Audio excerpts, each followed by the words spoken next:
beneficio de litigar sin gastos, ¿sí? Actualmente esta ley se encuentra derogada, pero ¿por qué la vemos?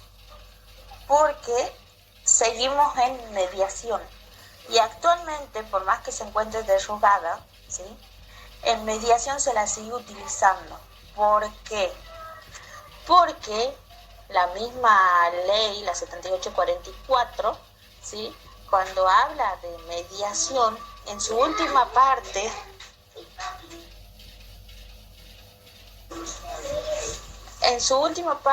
¿sí?, nos remite a esta ley 6314. ¿Qué quiere decir esto?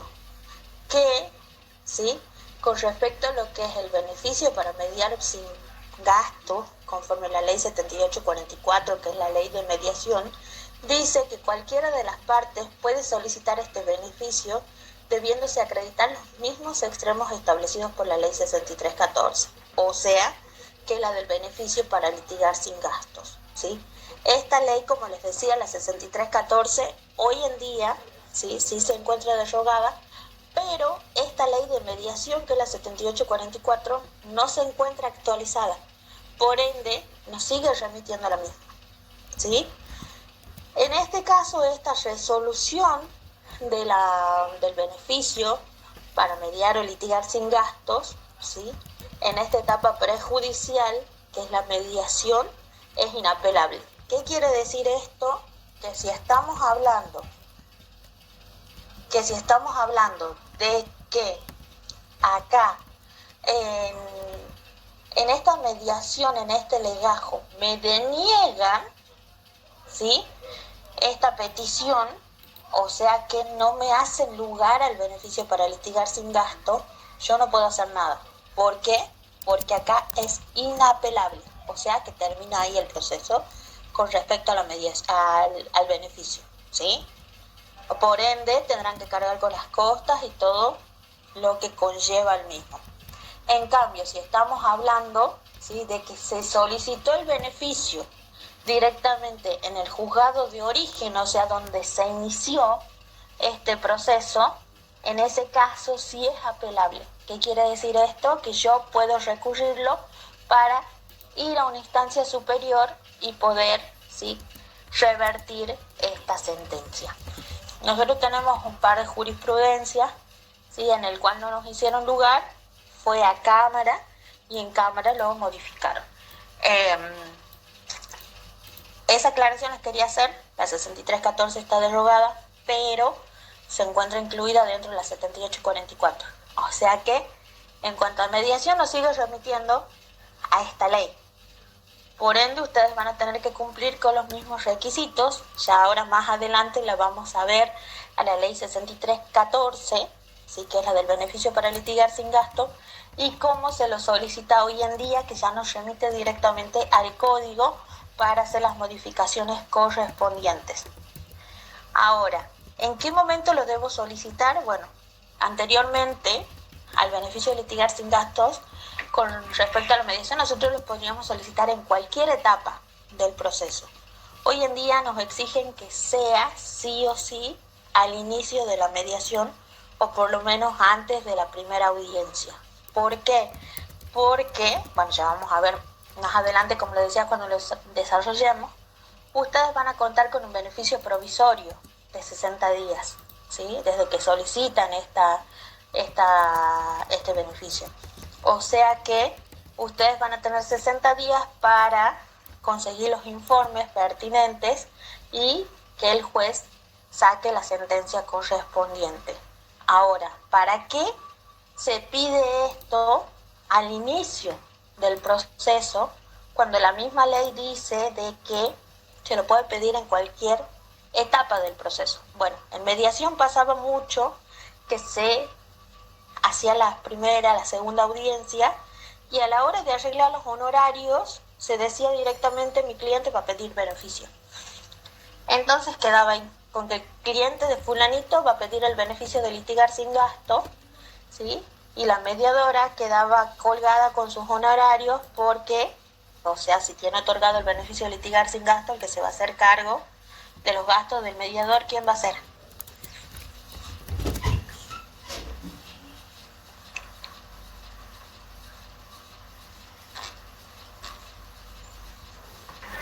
el Poder Judicial o estoy equivocada?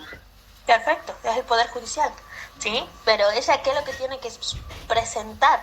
Tiene que presentar la sentencia para que pueda solicitar el pago, este cheque, ¿sí? Pero ¿qué es lo que pasaba? Pasaba muchísimo esto, de que llegaba esta audiencia, arreglaban y decían, no doctora, llegamos al estudio, le presentamos el requerimiento, ¿sí? Solicitamos el beneficio de litigar sin gasto. Bueno, quedábamos en eso, pasaban los días, se desaparecía el cliente, nunca hacían la solicitud del beneficio de litigar sin gasto y la mediadora quedaba ahí, ¿sí? Colgada, esperando, llamando, insistiendo para ver qué es lo que se cumpla con esto. Por eso hoy en día directamente el centro de mediación lo que hace, ¿sí? Lo que se llegó al acuerdo es justamente esto, que para que acepten, digamos, y le otorgan lo que es el beneficio de litigar sin gasto, tienen que, o sea, para que la mediadora acepte que el cliente X va a solicitar el beneficio de litigar sin gastos, o sea, una de las partes, cualquiera de las dos partes, tiene que presentarlo hasta esta primera audiencia. ¿Por qué? Porque después pasan estas cosas, ¿sí? ¿Dudas hasta ahí?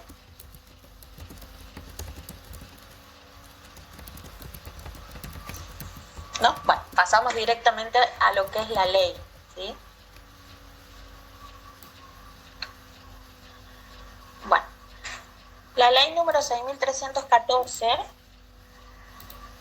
que es la del beneficio de litigar sin gasto, dice que quienes carezcan de recursos podrán solicitar antes de presentar la demanda o en cualquier estado del proceso la concesión del beneficio de litigar sin gasto con arreglo a las disposiciones de la presente ley. Ven que acá dice que es antes de presentar la demanda, ¿sí? O en cualquier estado del proceso. Bueno, como les decía, conforme a la 7844, que es la ley de mediación, hoy en día tienen que presentarla no en cualquier etapa del proceso, sino sí o sí antes de esta primera audiencia. Por lo general, o sea, conjuntamente con el requerimiento de mediación ya lo deberían presentar a esta solicitud del beneficio de litigar sin gasto, o por lo menos antes de la celebración de esta primera audiencia, ¿sí?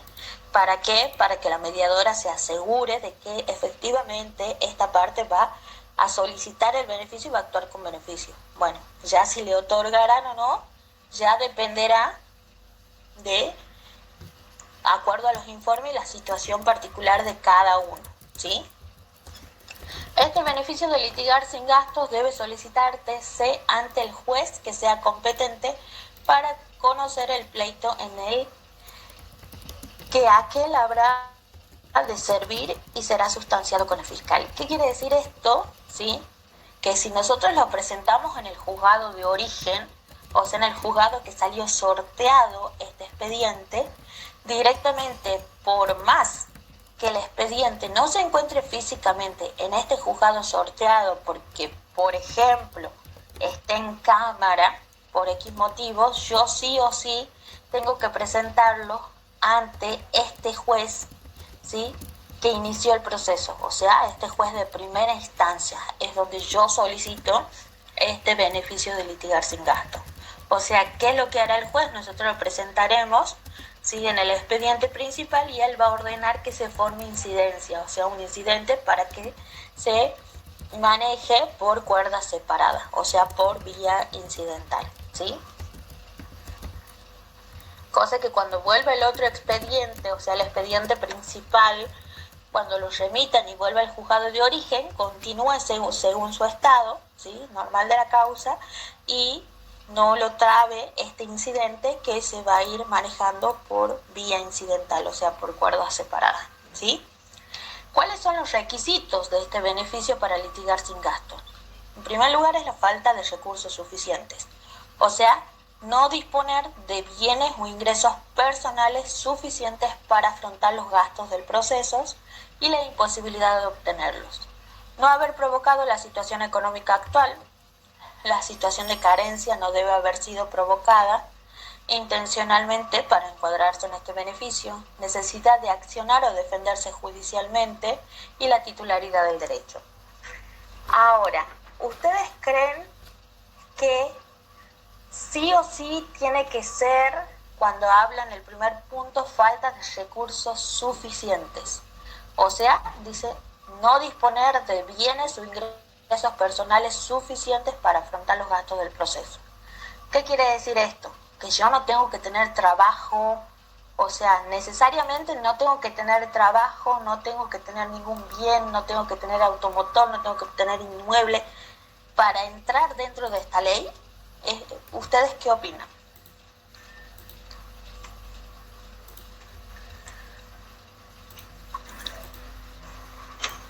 O sea, creo que tiene que ver más con los ingresos que con el patrimonio, digamos. Claro. O sea, se puede tener una casa, pero quizá en ese momento la persona está sin trabajo o tiene un trabajo informal que no es suficiente. Claro, en este caso, sí existe, tienen que cumplir con ciertos requisitos. O sea, que en el caso de que tenga un ingreso económico o que esté trabajando, por ejemplo, en blanco, ¿sí? Su sueldo no debe superar los 2 salarios mínimos vital y móvil, ¿sí? O sea que si estamos hablando de una persona que está trabajando en blanco, presentará su recibo de sueldo y este no debe superar los 2 salarios mínimos vital y móvil. En el caso de que la persona tenga un inmueble, ¿sí? Una casa, por ejemplo, no tienen que superar los 20 salarios mínimos vital y móvil. Estas son las excepciones. O sea que si supera, no se encuentra encuadrado dentro de la ley. Por ende, no le van a otorgar este beneficio de litigar sin gasto. Tendrá que ir con un abogado particular, ¿sí? En cambio, si cumple estos requisitos de la ley y estamos actuando, por ejemplo, con un abogado particular, va a entrar y le van a otorgar. Pero también si cumple con estos requisitos de la ley, puede directamente buscar un defensor oficial, ¿sí? O sea, buscarse un abogado gratuito. ¿Quedó claro? Sí, entonces son solo, o sea, la falta de recursos son que el ingreso no sea mayor de 2 salarios mínimos vitales y móvil, y para los inmuebles los 20 salarios. Y de ahí para muebles de otro tipo, automóviles y tal, no se regula nada. No está fijado por la Corte en realidad, pero tengo entendido que la evaluación es similar, ¿sí? Conforme la Defensoría, porque ellos ponían como tope de que la evaluación no supere los 5 millones en cuanto a un automotor. Ok. Ahora, ¿cómo van a solicitar ustedes, ¿sí?, este beneficio? En primer lugar, van a tener que presentar una declaración jurada, ¿sí?, el cual debe contener los siguientes datos. O sea que los datos personales de quien está solicitando: nombre, apellido, documentos de identidad, estado civil y profesión, información del cónyuge conviviente, o sea, en el caso que esté casado, las personas a cargo, detalles de las personas a su cargo, grado de parentesco, carácter de la custodia, ¿sí? O sea, si hay hijos menores de edad, yo siempre pongo a personas a cargo, mi hijo fulanito y fulanito, ¿sí?, menores de edad de tantos años. O, por ejemplo, si vive en un grupo familiar, mi hermano menor de edad de tantos años, o a cargo mi madre mayor de adulto mayor, tal y tal y tal. O si es que hay alguna persona que sea discapacitada dentro de este núcleo familiar, también lo pongo yo acá, lo detallo. ¿Por qué? Para que cuando vaya en vista al fiscal se tenga consideración, ¿sí? Ingresos, estos son los ingresos personales, o sea, en el caso que esté cobrando, por ejemplo, un sueldo, un salario, algún tipo de beneficios, etcétera, lo colocamos acá. Yo por lo general siempre busco un número menor a estos salarios mínimos vital y móvil, ¿sí? Por más que supere un poquito, lo pongo acá como detalle, un número menor, y de ahí que lo averigüen ellos. Se tramposa. información de los bienes, ¿sí? Sobre bienes, inmuebles u otros bienes de su propiedad, fundamentos de la petición, ¿sí? O sea, los hechos que vienen a solicitar esta petición, y el proceso judicial, o sea, la identificación del proceso para el cual se solicita el beneficio, y acá lo que deben hacer es designar un profesional o un defensor oficial que lo va a representar. Ahora, volvemos a lo que vimos en la primera clase. ¿Se acuerdan cuando vimos lo que era el cuadro de diagnóstico de la entrevista con el cliente y vimos representación, patrocinio letrado? Que decía que el patrocinante podía actuar como con beneficio de litigar sin gasto o sin beneficio de litigar sin gasto. ¿Se acuerdan que vimos eso? Bueno, en ese caso, ¿sí? Este es el ejemplo. ¿Por qué? Porque si nosotros actuamos sin beneficio de litigar sin gastos en un proceso que estamos actuando como patrocinante, todos los escritos van a tener que ir acompañados con la firma de mi cliente, bajo pena de nulidad. Ahora, en este caso, si nosotros estamos actuando con beneficio de litigar sin gasto, ya no es necesario que todos los escritos, ¿sí?, futuros sean acompañados con la firma del cliente. ¿Por qué? Porque desde el primer momento de esta presentación que aclaramos, esta sí va acompañada con la firma del cliente, ¿sí? Y fundamentalmente esta declaración jurada y esta petición, a partir de que nosotros hacemos esta presentación, se les va a otorgar el beneficio provisorio por 60 días, en el cual ustedes van a estar actuando con este beneficio de litigar sin gasto. ¿Qué quiere decir esto? ¿Sí? Que dentro de esos 60 días, ustedes van a tener esta designación, que es la que estamos hablando acá, como profesional para representarlo. O sea que es como un poder, ¿sí? Ustedes van a estar actuando como apoderados por estos 60 días. ¿Hasta cuándo? Y hasta que me otorguen definitivamente este beneficio. ¿Por qué? Porque estamos hablando de un beneficio provisorio, que es desde la presentación de este escrito, de esta solicitud, ¿sí? Durante estos 60 días, que es el plazo que yo tengo para presentar informes y etcétera, que ya veremos más abajo, y una vez que el juez dicta la sentencia, ya estamos hablando de un beneficio definitivo. O sea que si el juez me hace lugar a esta petición de beneficio de litigar sin gastos, yo ya directamente estoy actuando como apoderado de mi cliente. Por ende, no necesito más la firma de él. ¿Sí? ¿Dudas hasta ahí?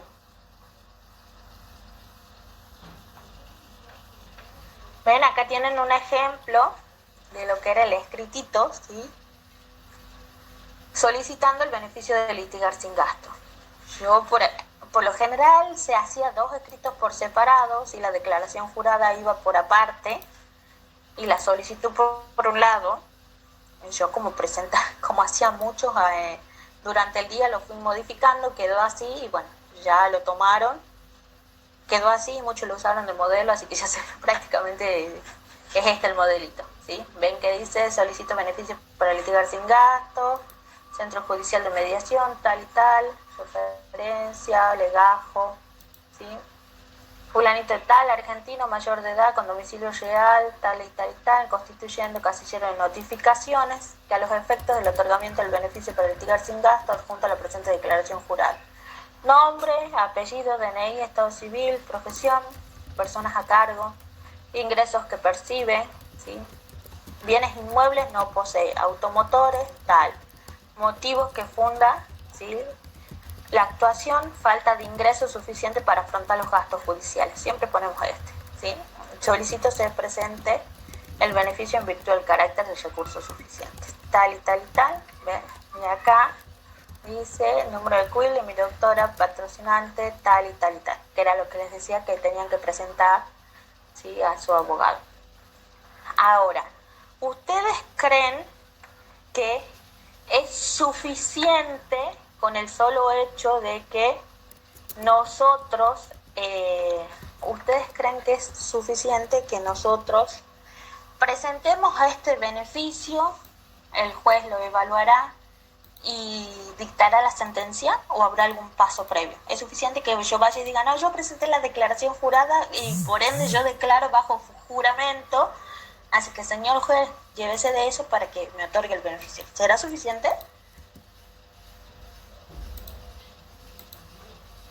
O sea, habría que presentar como la documentación que respalde eso.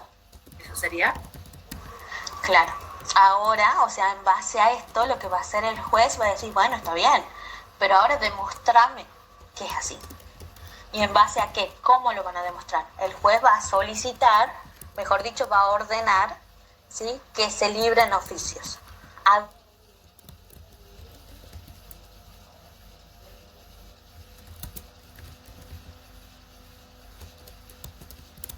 Dirección General de Catastro para que informe la evaluación fiscal de estos inmuebles mencionados en el caso de que existan.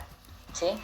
A la Dirección General de Rentas para que informen si es que existen negocios, actividades lucrativas o actividades o automotores registrados, ¿sí?, a su nombre. Y a la Jefatura de Policía para que informe el domicilio, medios de vida y las personas a cargo del interesado. ¿Nosotros qué hacemos? Cuando presentamos esta declaración jurada y a su vez cuando solicitamos este beneficio de litigar sin gasto y presentamos la declaración jurada, conjuntamente presentamos como documentación. En primer lugar, en el caso que se pueda emitir, la negativa de ANSES, ¿sí? En el caso que tenga algún recibo, algún recibo, por ejemplo, que esté trabajando en blanco o algún cobro, ¿sí?, de alguna jubilación, pensión, etcétera, se lo adjunta, ¿sí?, también al inicio con esta solicitud, y a su vez nosotros lo que hacemos es adjuntar un certificado de pobreza. ¿Por qué? Porque acá en este certificado de pobreza nosotros estamos, ¿sí?, ya cumpliendo con este punto 4, en el cual dice, ¿sí?, cuál es el domicilio, que no posee, ¿sí?, los gastos suficientes, que no posee, ¿sí?, los medios de vida suficientes, y que es lo que se hace por lo general. Se busca 2 testigos, 2 vecinos, 2 amigos que vayan, ¿sí?, den fe de ellos suficiente. ¿Por qué nosotros hacemos mucho eso? Y bueno, principalmente porque si se libra el oficio a la Jefatura de Policía, la Jefatura va a tener que librar el oficio a la comisaría de la zona y la comisaría de la zona irá a hacer el informe vecinal. O sea que tendrá que ir a mi domicilio a hacer el informe, pero a su vez preguntarle a 2 vecinos para que digan lo mismo. ¿Y ustedes creen que los vecinos van a saber nuestra realidad y van a decir, no, sí, no posee medios suficientes? No van a decir, no, este vive de joda todos los fines de semana, tiene tal cosa. Entonces, ¿nos conviene o no nos conviene que realicen ese informe, mejor dicho? ¿Qué creen ustedes? No, no conviene. Claro, no conviene. Entonces, por ende, adjuntamos desde el inicio este certificado de pobreza, ¿sí?, y solicitamos que se lo dé por cumplido. Por ende, cuando el juzgado lo quiera librar al oficio, ya directamente se lo tendrá por informado. ¿Por qué? Porque ya está adjunto esto. Entonces ya se suple este oficio a la policía, ¿sí? Ya se libran los otros 3 directamente. Ahora, en el caso de que venga el informe, por ejemplo, de rentas y que diga que posee un automotor, habría que ver en primer lugar si es que todavía lo tiene, si está funcionando, ¿sí?, cuál es la antigüedad de este automotor, si paga patente, si no paga, etcétera, ¿sí?, para en base a eso hacer una manifestación, porque muchas veces pasa de que ya lo han vendido, nunca hicieron los trámites, ¿sí?, o también puede pasar de que por algún accidente directamente ya esté fuera de circulación, pero que siga registrado ahí en renta, nunca le dieron de baja, o que ya sea modelo viejo, que directamente ya no paga patente, ya prácticamente ni se lo use. Bueno, en esos casos, ¿sí?, lo que vamos a hacer nosotros es esta manifestación, informando esto, ¿sí? Ahora, si ya vemos que el automotor es uno de los últimos modelos que efectivamente supera, bueno, ya no hay como dibujar. Ya dirá el juez qué es lo que hará, pero en los otros supuestos, ¿sí? Más o menos es recomendable tratar de llevarlo. ¿Por qué? Porque esto, el juez va a dictar la sentencia, pero lo va a sustanciar con el fiscal. O sea que previamente, cuando ya tengamos todos estos informes, ¿sí? Que estos informes son los que se tienen que producir en este lapso de 60 días. Puede ser que sea menos, puede ser que en 3 semanas ya tengamos todos los informes contestados, ¿sí? Por ende, ya estemos en condiciones de que el juez dicte el beneficio de litigar sin gasto, dicte la sentencia. Pero puede ser que no. Hoy en día, o sea, ya los oficios son digitales. O sea, te lo envían al casillero, en este caso son rentas directamente al casillero digital de renta. Pero en lo que es lo registro inmobiliario y catastro, van al casillero digital de la abogada, de la letrada de parte, o sea, de la que está solicitando, es ella la que tendrá que diligenciarlo. ¿Por dónde? Por la página web específica que tiene tanto el registro inmobiliario como catastro, con un instructivo particular para esta diligencia, ¿sí? O sea que es mucho más rápido en principio, porque antes, ¿qué hacía? Se confeccionaba los oficios en papel, lo tenías que llevar, ¿sí? Presentarlo, nunca contestaban en el plazo que se le otorgaba, o sea, había que pedir reiteraciones, etcétera. O teníamos un informe del registro inmobiliario, no contestaba catastro. Cuando contestaba catastro ya estaba vencido el del inmobiliario. ¿Por qué? Porque ya habían pasado los 60 días, por ende el informe anterior ya estaba vencido. Entonces era todo un círculo, ¿sí? Que no paraba más y que se vencían estos informes y teníamos que seguir solicitando, etcétera. En cambio, hoy en día ya es mucho más rápido por esto. ¿Dudas?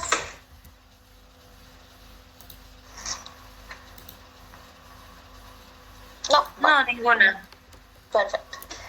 El beneficio se otorgará por resolución fundada del juez que entiende la causa. ¿Qué quiere decir esto? ¿Sí? Que el juez, en base a todos estos informes que ya vimos, es lo que lo va a fundar a esta resolución. Pero, previamente, va a ir en vista al agente fiscal. O sea que es el agente fiscal es que va a hacer el control, ¿sí? Debido con esta declaración jurada en mano y con estos informes para verificar de que coincidan en primer lugar y de que se encuentren dentro de estos supuestos de la ley. Y en base a eso va a dar su opinión, que va a decir, señor juez, yo opino que corresponde o no que le haga lugar, ¿sí?, a la petición del beneficio.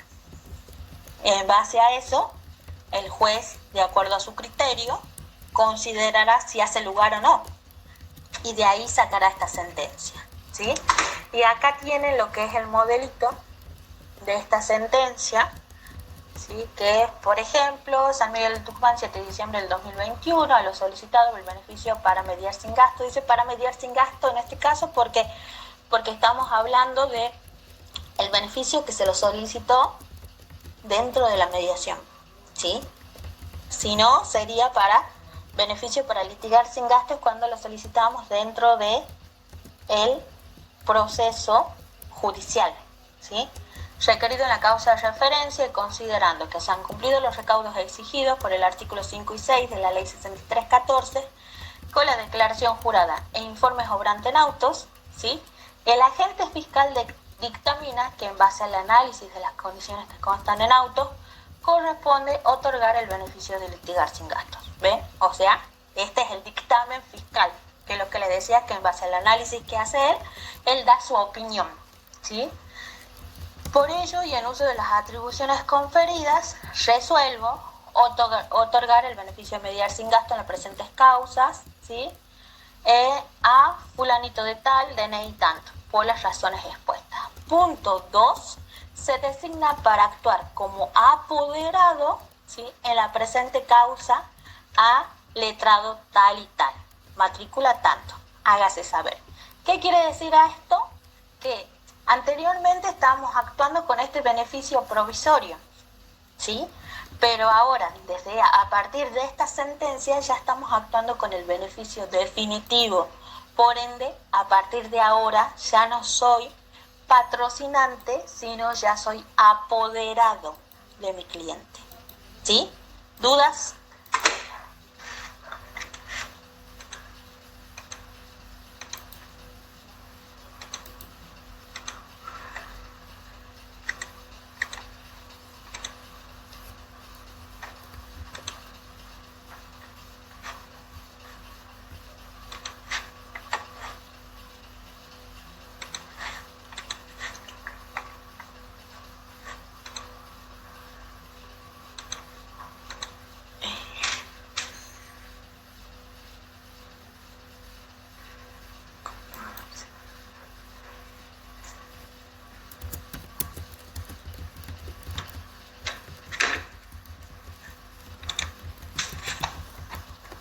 ¿Este tema lo suelen tomar en el examen? Sí, esto va en el examen. Ok.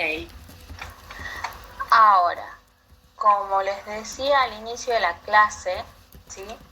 Esta ley 6314 está derogada desde el 2023, pero todavía no se enteró la mayoría. ¿Por qué?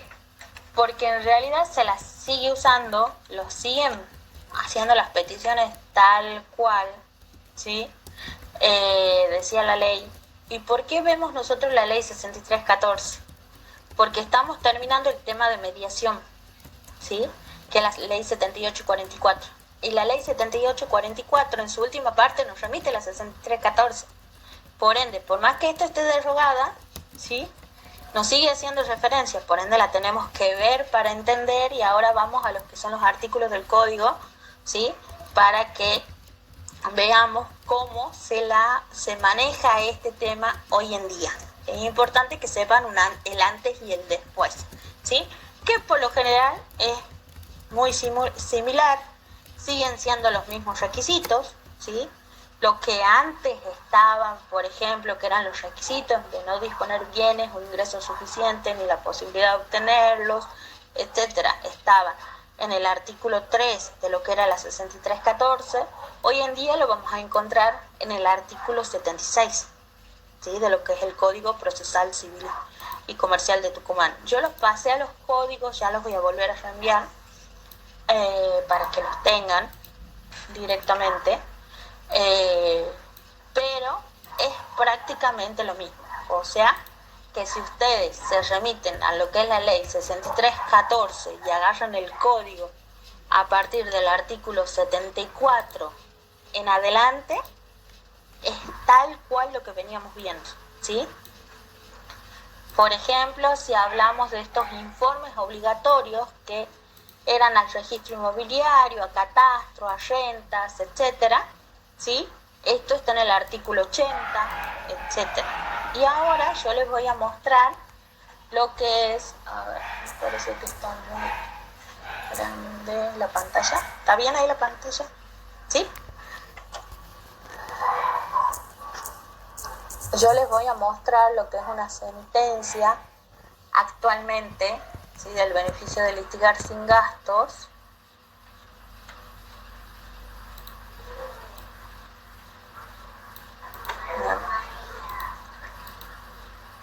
En este caso, resuelvo otorgar el beneficio de litigar sin gasto en la presente causa en los términos del artículo 74, 76, 79 y 80, ¿sí?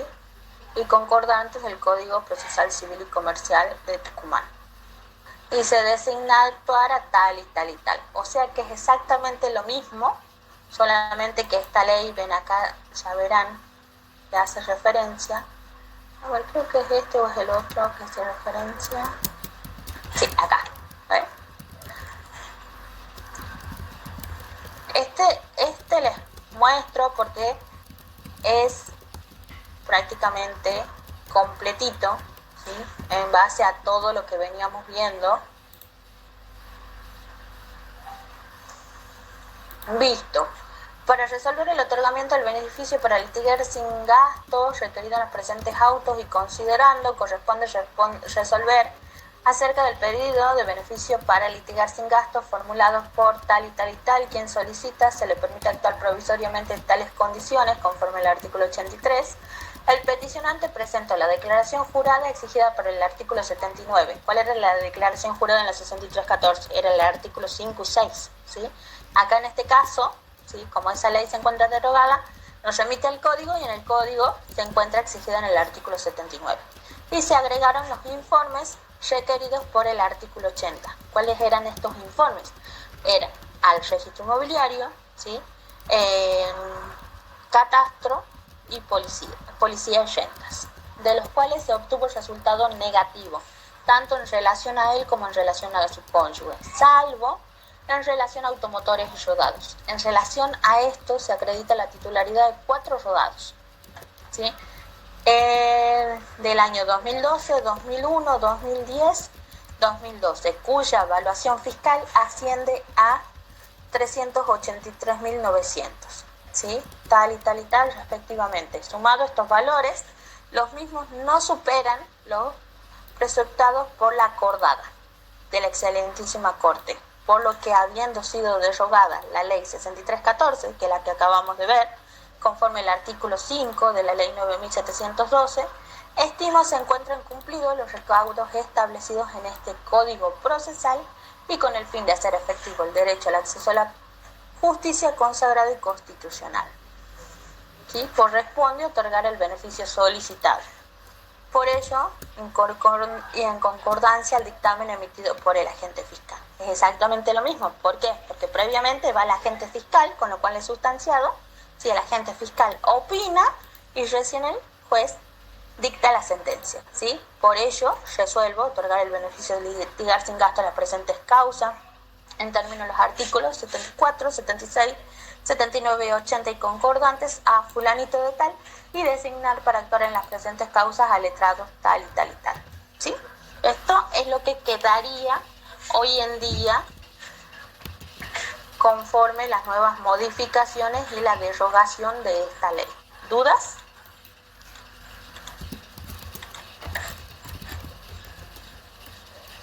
¿Quedó alguna duda con respecto a este tema?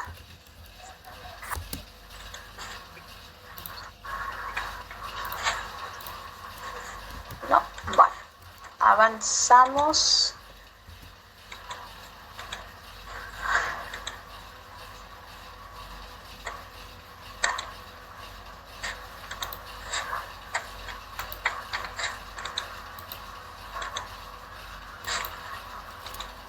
Lo que es beneficio va de cabeza, es tema de parcial.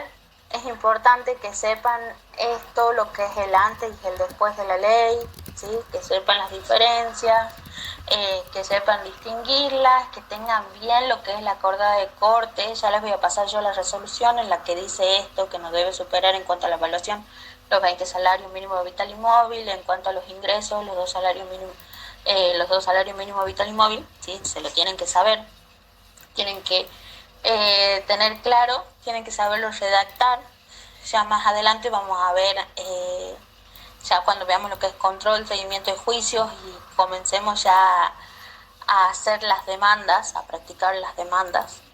O sea, ahí van a comenzar a introducirlos a los beneficios y van a comenzar a practicar de a poquito, ¿sí?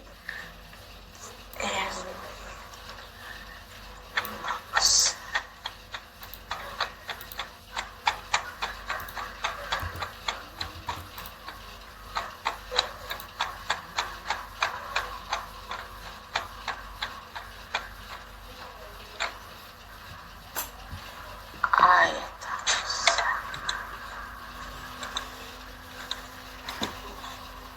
Bueno, hoy arrancamos con la demanda. Bueno, Martina, vos que te estás uniendo hoy, te explico un poquito. Nosotros, por lo menos en estas primeras 3, 4 clases, ¿sí?, lo que hacemos es ver todo lo que es procesal directamente, ¿sí? O sea, es un repaso general de todo, lo que va a ser la demanda, lo que son las pruebas, los ofrecimientos de pruebas, para que recién ahí... Uy, me esperan un minutito que me está entrando una llamada.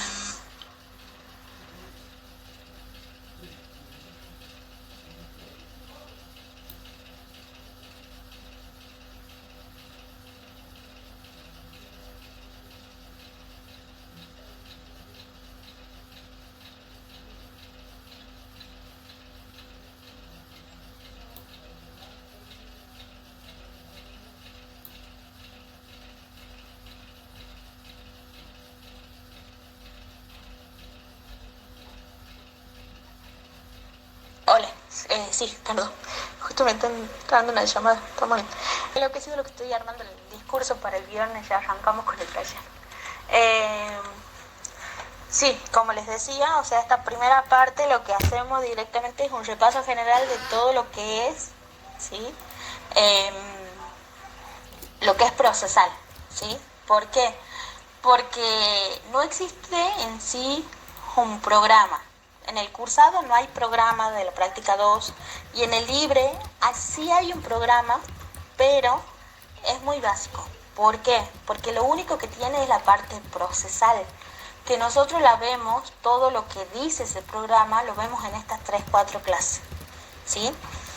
Directamente a partir de la clase 5, cuando ya comenzamos con lo que es proceso y todas esas cuestiones, todo eso es un agregado mío, que en base a lo que prácticamente temas que se ven, procesos que yo sé que se llegan a ver algunos en el cursado, yo directamente a eso los desmenuzo y lo que hago es ir armando la estructura de cada uno de ellos para que ustedes sepan cómo analizarlo y cómo llevar a cabo este proceso en específico, ¿sí? O sea, más que nada, lo que es el programa que yo les paso es un programa propio mío, ¿sí? Es todo en base a lo que es la práctica real. Porque yo trabajo hace 14 años en un estudio, o sea, soy junior, pero es lo que tienen que saber, o sea, diferencias básicas que la tienen que tener bien remarcada. Porque el objetivo principal de acá no es que solo aprueben la materia, sino que aprueben y que ya estén listos para directamente ingresar a trabajar en un estudio. No solo como abogados, si alguno se recibe de acá puede salir ya directamente a trabajar de manera independiente, que muchos lo hicieron, sino que también pueden salir a trabajar, ¿sí? En algún estudio como asistente, ¿sí? Como junior, que hay muchos chicos que salieron, hay muchos chicos que ingresaron a trabajar en la parte legales de fundaciones y hay muchos chicos que se encuentran trabajando ¿cómo se llama? Creo que entraron en Boreal y no me acuerdo cuál eran varias también, que presentaron, pusieron que sabían manejar SAE, que sabían hacer presentación de escrito, que sabían hacer control seguimiento de casos, directamente lo llamaron, lo tomaron y hoy actualmente están en la parte de legales trabajando, ¿sí? Bueno, continuamos. Así que si alguno les dice estoy estudiando la práctica con fulanito de tal y no soy yo y tiene el programa de 13 o 19 bolillas, no existe, el programa tiene 6 bolillas, están trabajando con mi programa particular, que ya me dan cuenta. La demanda. Acá vamos a comenzar con el artículo 417, ¿sí? Ahí les paso de nuevo los códigos. A ver.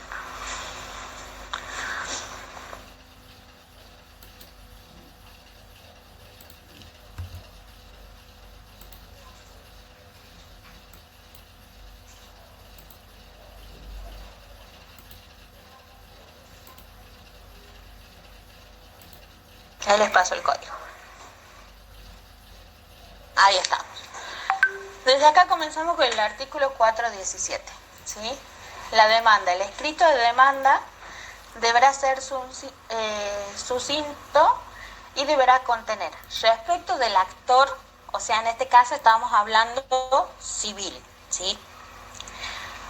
Respecto al actor, en caso de personas humanas, deberá expresar su nombre, documento nacional de identidad, clave única de identificación tributaria, nacionalidad, estado civil, profesión, fecha de nacimiento, domicilio real, ¿sí? Y el que constituya a los efectos del proceso y cualquier otro dato que se considere relevancia. En caso de personas jurídicas, deberá indicarse nombre o razón social, clave única de identificación tributaria, tipo, domicilio, funcional o social vigente, ¿sí?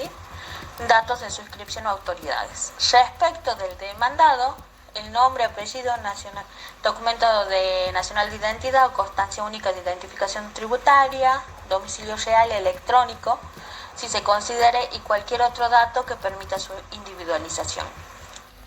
Eh, la designación precisa del objeto de la demanda, ¿sí? Se tendrá la carga de precisar en la demanda el monto reclamado, salvo cuando por circunstancias del caso o porque la estimación dependiera de un elemento no definitivamente fijado, al actor no le fuera posible determinarlo, los hechos jurídicamente relevantes conforme al derecho invocado, explicados con precisión, claridad, deberán ser expuestos uno por uno y en forma cronológica en la medida de lo posible.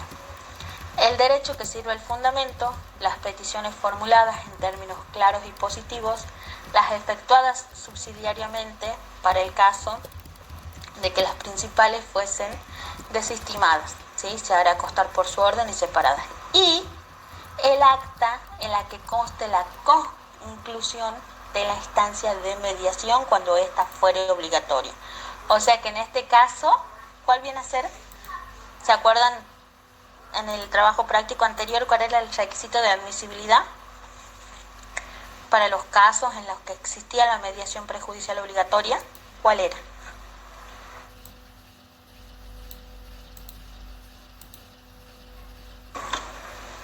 El punto 7. Agotar la vía. Te escucho muy despacito, Mica. Perdón. Agotar la vía administrativa. El acta de la mediación. Agotar el acta del cierre, digamos, de la mediación.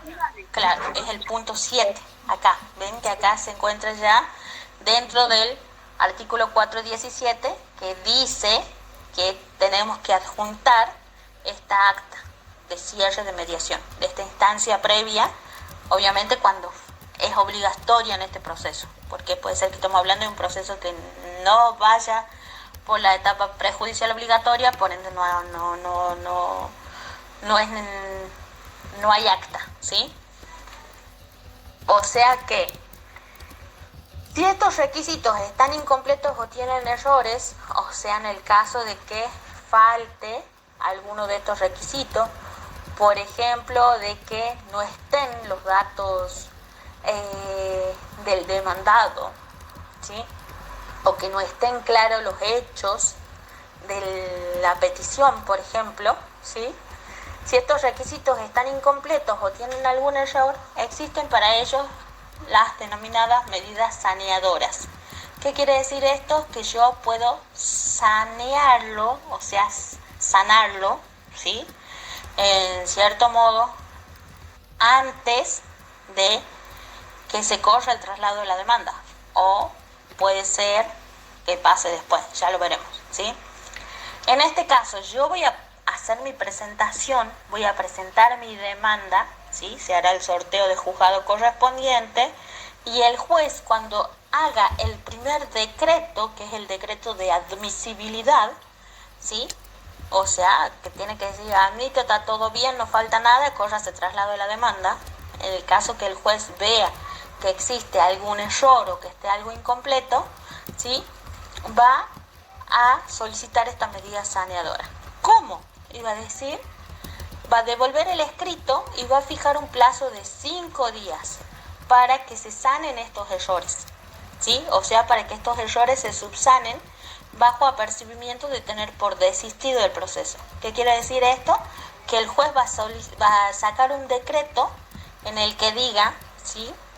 Que nosotros, atento a que la falta de precisión, por ejemplo, del demandado, ¿sí? De quién es el demandado, tal y tal y tal, solicito se subsane el mismo bajo apercibimiento por el plazo de 5 días. O sea que ustedes van a tener 5 días para que contesten esto, lo que el juez le está peticionando bajo apercibimiento. O sea, si no contesta, se lo va a tener por desistido del proceso y ya se acabó. Si contestan, ¿qué es lo que va a hacer el juez?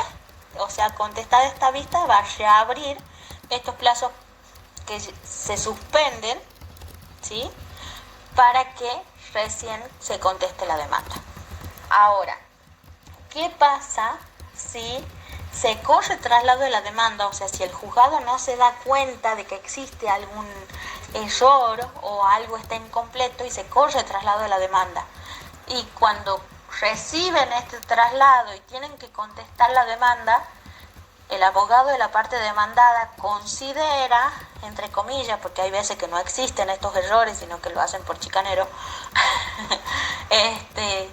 de que existen estos errores. ¿Qué es lo que va a hacer? Va a presentar este escrito solicitando estas medidas sonedoras, ¿sí? O sea que acá se van a suspender los plazos procesales desde la presentación de este escrito, ¿sí? Pero, a ver, el demandado recibe la cédula en su domicilio real, ¿sí? A partir del día siguiente hábil le comienza a correr el plazo. Ahí estamos en la mesa. ¿Lo ves? Ahí está. Una vez que recibe la cédula, a partir del día siguiente hábil, le comienza a correr este plazo de 15 días, ¿sí? Que es el plazo común para que conteste esta demanda, ¿sí? Ahora, si ellos consideran que existe algún error o que esté incompleto, van a hacer esta presentación, ¿sí? Y se van a suspender los términos procesales. ¿Y dónde se les suspenden los términos procesales? Y depende en el plazo que le estaba corriendo. O sea que si yo, por ejemplo, me están corriendo, ya van 3 días desde que yo recibí mi cédula, ¿sí? O si ya van 10 días, por ejemplo, desde el día que yo recibí mi notificación, ¿sí? Y ahí el abogado presenta este escrito, a mí se me van a suspender los términos.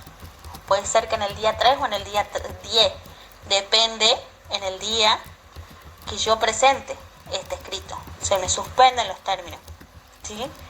Desde la presentación de este escrito en el sistema SAE.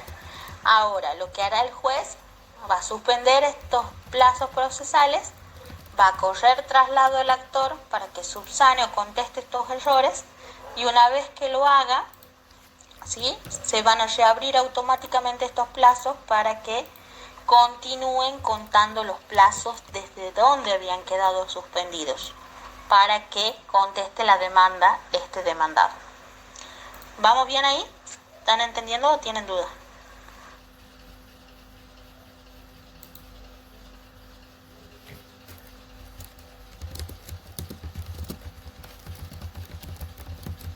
Ahora, ¿por qué les digo yo que muchas veces estos errores no existen y que se lo hace que lo hacen de puro chicanero? Porque muchas veces pasa de que les llevan la cédula ya sobre la hora, ¿sí? Entonces buscan el mínimo error para presentar esto y que se suspendan los términos. ¿Para qué? Para que tengan más tiempo para contestar la demanda y para recabar la información, porque no se olviden que cuando se presenta la documentación original y cuando contestan demanda, o cuando inician o contestan demanda, después no hay otra oportunidad. Por ende, como muchas veces les digo, le caen a los abogados sobre la hora, con ya días de que se venza el plazo para que conteste la demanda. Bueno, es una estrategia, mejor dicho, entre comillas, ¿sí? Plantear esto, ¿para qué? Para que ganen tiempo, ¿sí? ¿Por qué? Porque se van a suspender los términos. ¿Qué puede ser? Que me corran traslado a mí, que yo diga, no, pero si está re claro, ¿dónde está el error? No hay error, definitivamente no hay error, ¿sí? Pero la otra parte ya gana un par de días para que pueda conseguir esta documentación y a su vez pueda contestar la demanda. ¿Dudas?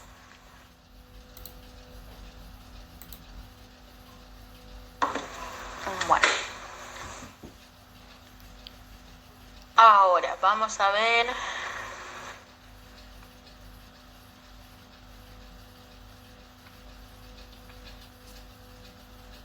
Estoy viendo que no les pasé el Power actualizado porque acá no tengo laboral.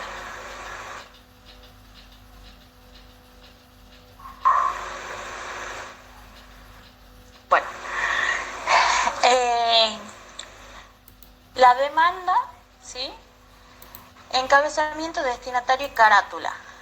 ¿Qué es el encabezamiento? ¿Sí? Así como cuando vimos escritos judiciales, acá contiene, ¿sí? Un sumario de objetos, o sea, uno enumera lo que viene a hacer mediante este escrito. Por ejemplo, inicio demanda, solicito cautelar, pido oficio, etcétera. O sea, es el título de lo que yo vengo a solicitar acá. En este caso estoy iniciando una demanda, va a ser inicio demanda, ¿sí? El destinatario es a quién va dirigido este escrito. Ahora, teniendo en cuenta el fuero que corresponde a esta causa, ¿sí? ¿Qué pasa, amor?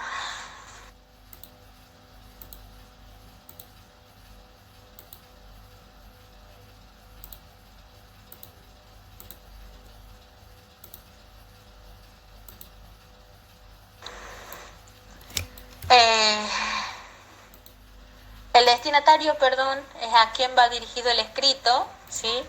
O sea, teniendo en cuenta el fuero que corresponde. O sea, en este caso estamos hablando fuero civil, ¿sí? Porque estamos hablando del Código Procesal Civil y Comercial. O sea que a quién va a ir dirigido, señor juez civil y comercial común, ¿sí? ¿Cuál va a ser la secretaría o el juzgado en el cual se va a tratar? Bueno, todavía no sé. ¿Por qué todavía no sabemos y por qué? Porque al recién estar iniciando, ¿qué pasa? ¿Qué me dice? A ver.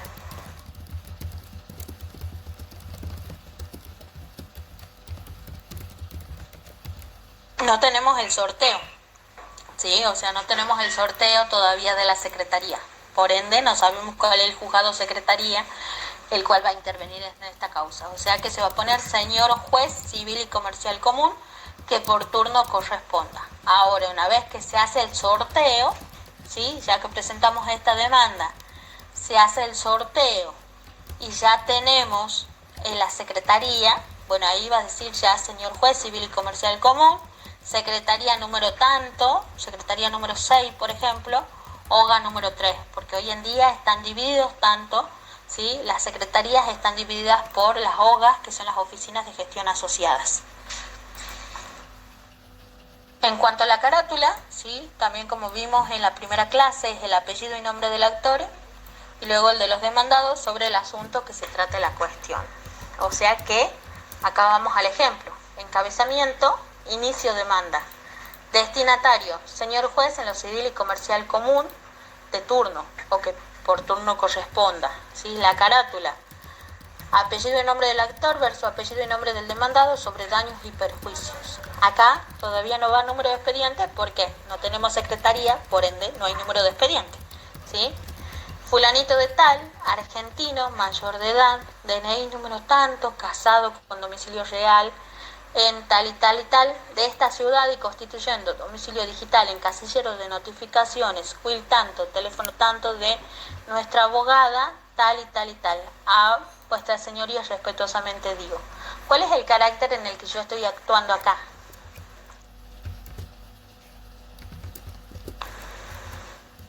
En el carácter de patrocinante. ¿Por qué? ¿Quién se está presentando acá? ¿Quién es el que está hablando en primera persona? El cliente, ¿sí? El cliente es el que está presentándose, el que está hablando, por ende yo acá estoy actuando en carácter de patrocinante. O sea que acá todos los escritos tienen que ir con la firma de mi cliente, ¿sí? A menos que dentro de este inicio de demanda ya solicite el beneficio de litigar sin gasto, en el cual también lo va a tener que firmar el cliente, y bueno, ahí sí ya los escritos futuros ya no van a ser necesarios que vayan acompañados con la firma de este cliente. En cuanto al apersonamiento, es la presentación de la o las personas que van a hablar durante el proceso, conforme a la ley 5233. O sea que dice que en el ejercicio de la profesión se lo hace de dos maneras, como apoderado patrocinante, ¿sí? O sea que esto es el apersonamiento. Yo en este caso estoy actuando como patrocinante, ¿sí? Ahora, en el caso de que yo esté actuando como apoderado, ¿sí? Acá la que comenzaría hablando sería yo, ¿sí? Valor Janet, ¿sí? Abogado de la matrícula, tal y tal y tal, casillero digital, teléfono, bla, bla, bla, bla, ¿sí? Y punto 2, que decía vuestra señoría respetuosamente digo, Se pone abajo punto 1, personería. En este caso, la personería solo se invoca en el caso que estemos actuando como apoderados. ¿Por qué? Porque acá es la acreditación de este instrumento que es el poder y la individualización del mismo. O sea que acá lo incluimos como nuestra declaración jurada, ¿sí? ¿Ven? Punto 1, personería. Conforme consta en el Poder General para Juicios, que adjunto soy apoderada legal en todos sus términos del señor fulanito de tal, DNI tanto, con domicilio real XXX de esta ciudad, y demás condiciones personales que constan en el mencionado instrumento. O sea que acá vemos la diferencia de lo que es ser patrocinante y apoderado. ¿Por qué? Porque el apersonamiento es la presentación esta, ¿sí? En este caso, el apersonamiento, acá, ¿quién lo hace? El cliente, que está hablando en derecho propio, o sea, en primera persona, ¿sí? Y me presenta a mí como patrocinante. Con esto ya es suficiente. A vuestra señoría digo 2 puntos y de ahí ya sigue objeto. Punto número 1, objeto. Vengo a solicitar demanda por tal y tal y tal. En cambio, si yo estoy haciendo este apersonamiento como apoderada, la que va a iniciar acá hablando voy a ser yo. Como abogada apoderada, ¿sí? O sea que acá irían todos mis datos. Y punto número 1, iría la personería. Y recién acá yo pongo los datos del cliente. ¿Dudas?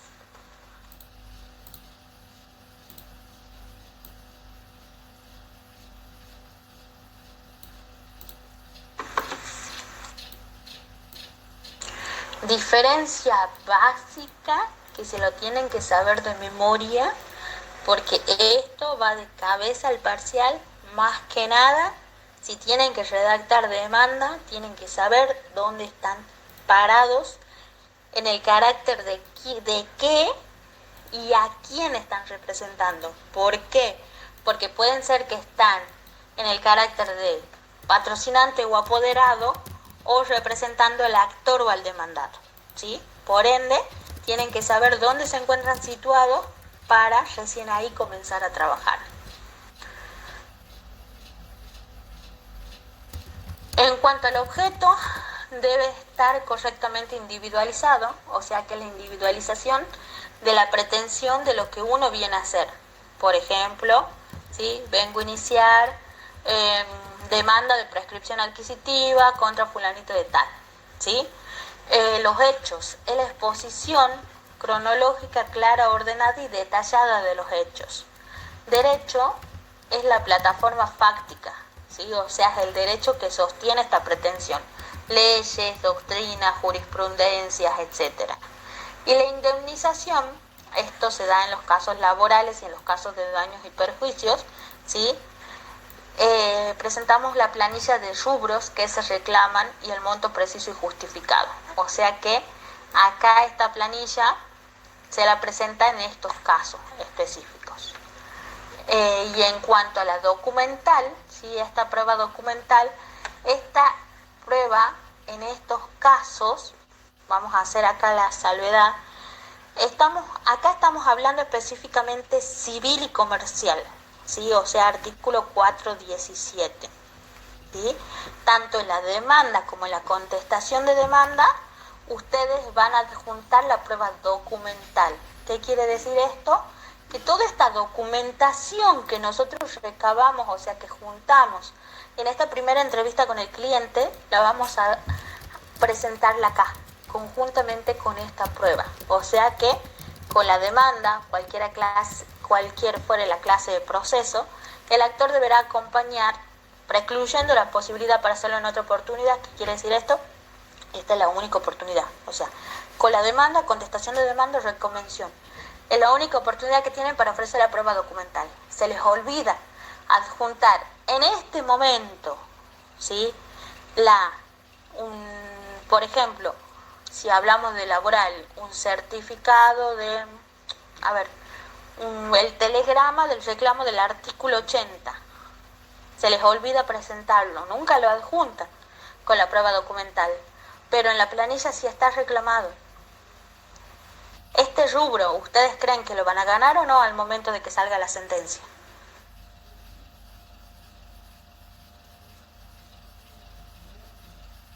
¿Qué opinan ustedes? Y no le van a hacer lugar a este rubro reclamado. ¿Por qué? Porque no está aprobado, no está adjunta esta documentación. Por ende, si yo quiero mandar un oficio al Correo Argentino para que me diga si el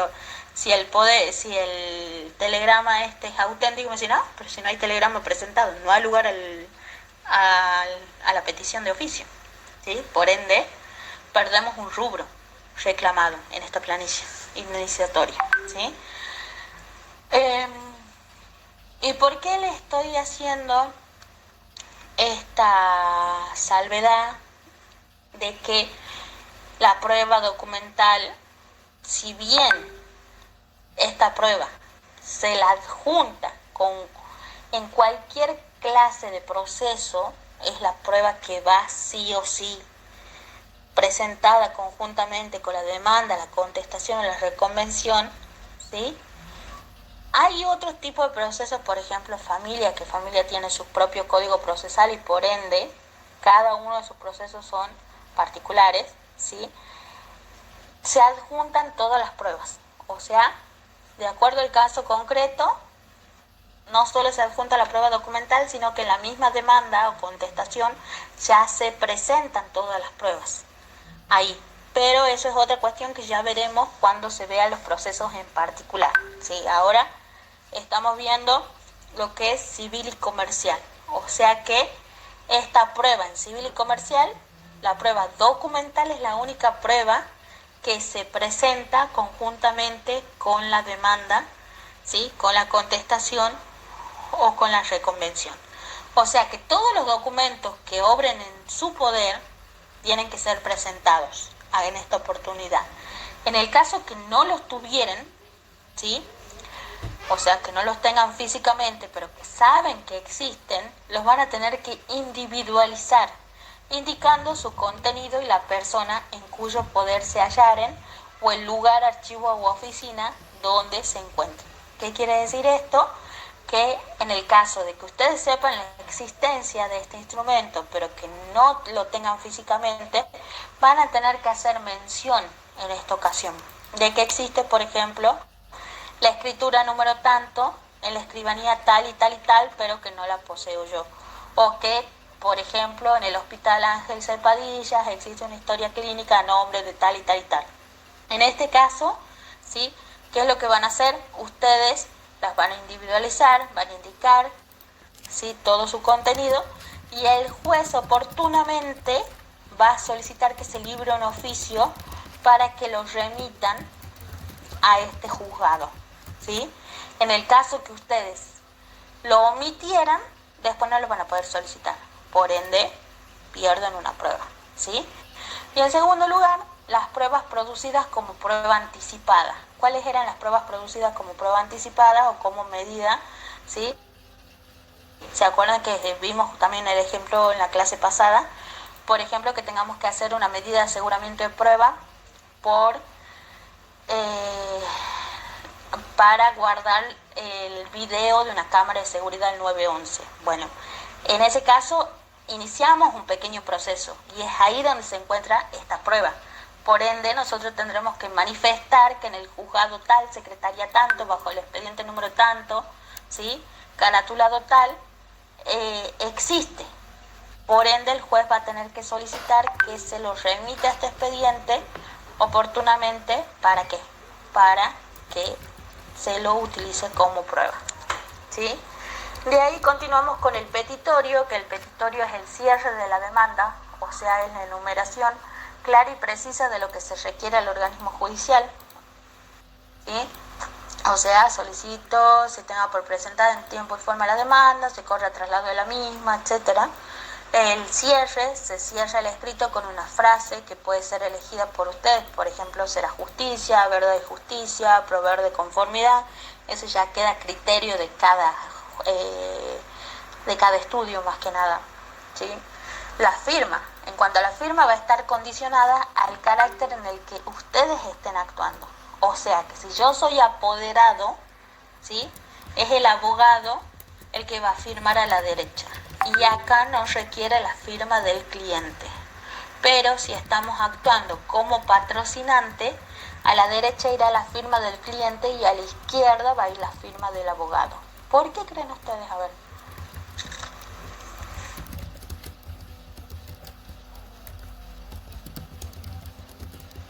Porque quien habla es el que firma a la derecha. Sí, o sea, quien se está presentando en este escrito.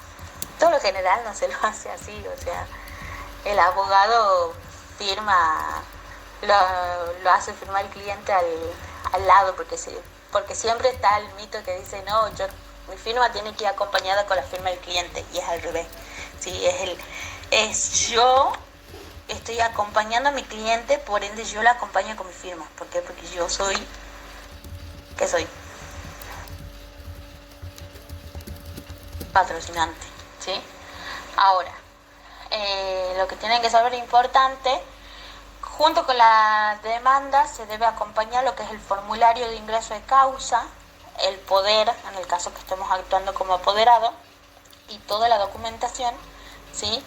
Que se haga valer su presentación. Fotocopia del DNI del cliente, que también hoy en día es indispensable. Y ahora, en el caso de que haya que hacer alguna modificación o ampliación de esta demanda, por ejemplo, que se les haya, que se den cuenta ustedes, después que hagan la presentación, de que existan estos errores, que es lo que veíamos al inicio, ¿sí? Y por ende le puedan hacer esta modificación, esta salvedad, ¿sí? Directamente ustedes, o que tengan que hacer alguna ampliación para adjuntar una documentación nueva, por ejemplo, quieran adjuntar una nueva planilla por X motivo, ¿sí? En este caso, el actor podrá modificar la demanda antes de que sea notificado al demandado. O sea, que acá, antes que se corre el traslado de esta demanda, ustedes pueden hacer estas modificaciones o estas ampliaciones. O en el caso de que no hayan presentado toda la documentación original, ¿sí?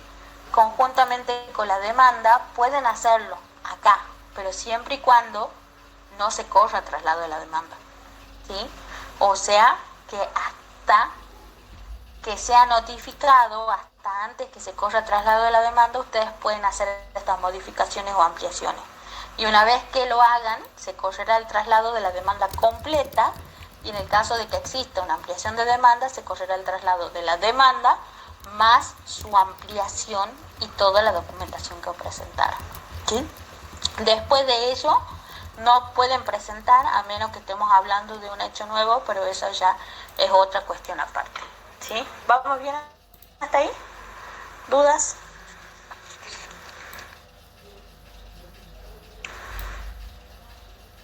Bueno. En cuanto a la contestación de demanda, debe ajustarse a las mismas formas que la demanda, o sea que en cuanto al encabezamiento, al apersonamiento y al objeto, es exactamente igual a la demanda, ¿sí? Solo que en este caso ya no va a decir, señor juez, que por turno corresponda, sino ya va a tener el juzgado y la secretaría sorteado y el número de expediente asignado, o sea que por ende ya sabemos a cuál juzgado hay que presentar. Va a decir, señor juez civil y comercial común, sexta nominación, hogar número 3, por ejemplo, juicio tal y tal, fulanito de tal, expediente número tanto. O sea, ya tengo todos los datos pertinentes. Ahora, ¿qué es propio de la contestación de demanda? Son las negativas, o sea, reconocer o negar los hechos en que se funda esta demanda. O sea que su silencio, respuesta evasiva o evasivas pueden ser interpretadas como reconocimiento de esto, ¿sí? O sea que si en los hechos que está alegando la parte actora yo no los niego, ¿sí? O omito hacerlo, se me los va a tomar como que yo lo estoy reconociendo, por ende como cierto y probado lo que está diciendo la parte actora. Ahora, ¿cuáles son las negativas? Tenemos dos tipos de negativa, la negativa general y la negativa particular. La general siempre tienen que poner niego todo y cada uno de los hechos que versan en la demanda, salvo aquellos que esta parte reconozca expresamente, ¿sí? Siempre tienen que poner la general por las dudas. ¿Por qué? Porque como dice acá arriba, su silencio o respuesta evasiva podrán interpretarse como reconocimiento. Por las dudas, niego todo y cada uno de los hechos que versan en esta demanda. O sea que acá ya estoy salvada, ¿sí? En cuanto a la negativa particular, acá voy a negar particularmente ¿qué? Y cada uno de los hechos. O sea que en base a los hechos, ¿sí?, que el actor está fundamentando en esta demanda, yo lo que voy a hacer prácticamente va a ser un copio y pegue. O sea que voy a poner, niego particularmente que el actor ingresó a trabajar el día tal y tal. Niego particularmente que el actor cumplía los horarios laborales tal y tal. O sea, prácticamente un copio y pegue ¿de qué? De la versión de los hechos del actor. Y ahora sí, lo que tenemos que hacer es colocar lo que es nuestra versión de los hechos. O sea que acá van a tener que proporcionar su versión exponiendo los jurídicamente relevantes conforme al derecho invocado. O sea que la omisión de esta carga permitirá tenerlo por confeso con los hechos invocados en la demanda, no obstante su negativa. O sea que por más que yo niegue estos hechos, si yo no doy mi versión, de todos modos se me lo va a dar por confeso. O sea que yo tengo que negar de manera general, particular y dar mi versión. Decir, en cuanto a mi versión de los hechos, en realidad el actor ingresó a trabajar tal y tal día, o no lo conozco, fulanito de tal, ¿sí? Etcétera. Pero es acá su versión de los hechos. Y esta versión de los hechos es la cual ustedes van a tener que llevarla hasta el final. Después no tienen que modificarla ni cambiarla. ¿Por qué? Porque cuando ustedes contesten la demanda, ya se va a quedar trabada la litis. O sea que ya va a quedar trabado el objeto, ¿sí?, de pretensión, y ya lo que tenemos que ver es a cuál de las dos partes se va a hacer lugar. Yo en base a qué voy a tratar de demostrar mis hechos, tanto siendo actor o demandado. ¿Qué creen ustedes? A ver, ¿en base a qué voy a demostrar lo que estoy diciendo?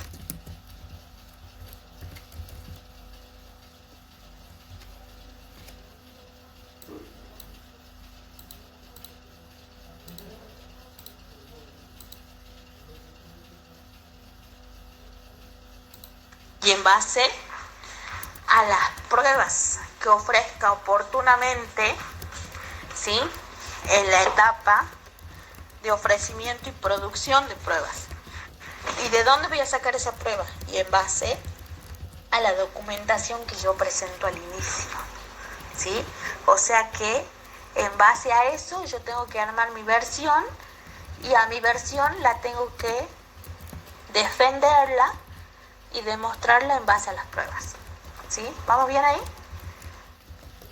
En cuanto a la documental y al petitorio, también es igual que la demanda, o sea que van a presentar toda la documentación que tienen en su poder. En el caso de que no la tengan, pero que sepan de su existencia, van a tener que manifestar dónde se encuentra, qué tipo de documentación es, etcétera, ¿sí?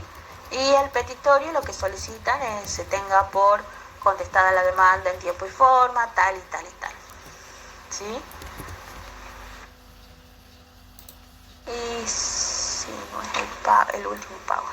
Y en cuanto acá, ¿sí?, si estamos hablando, por ejemplo, de un caso laboral, conjuntamente con la demanda, ustedes lo que tienen que hacer es informar dónde se encuentra toda la documentación laboral y contable.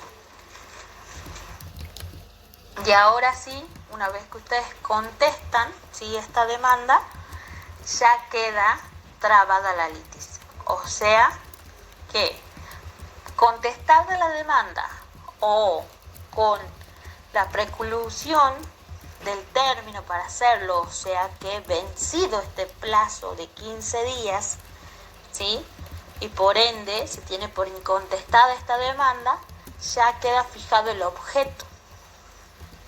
Por ende, queda trabada la litis. ¿Dudas?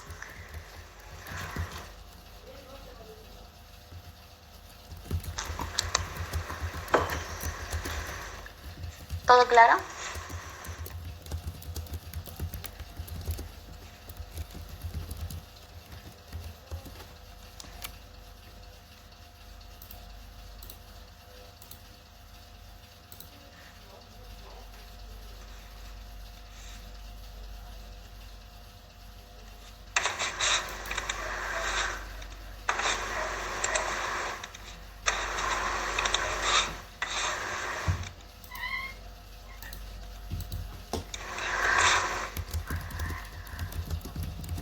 Bueno, la clase de hoy la finalizamos acá. Así ya la próxima clase ya arrancamos con Portal SAE, y ya directamente